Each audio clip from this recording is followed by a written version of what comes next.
All right, we're starting this project with a sheet of 5x5 plywood. On that plywood, we're going to be putting these Lego backers that I scaled up to 4 times the original size. All right, well, after some testing, I've got my tolerances good here.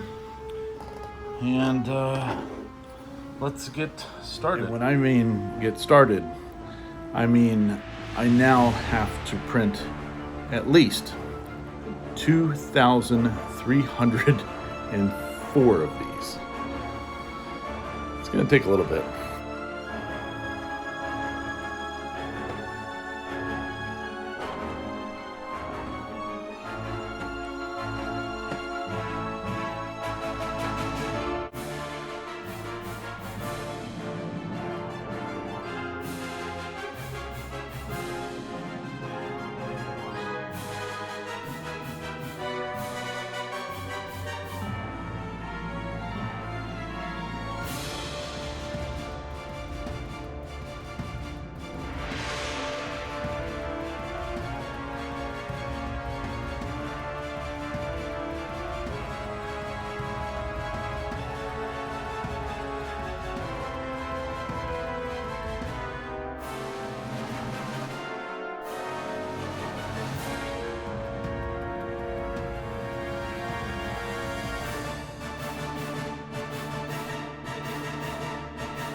There she is.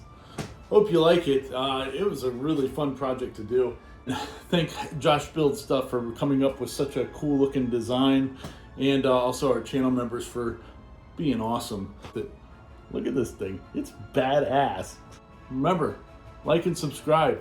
We'll build some other cool stuff.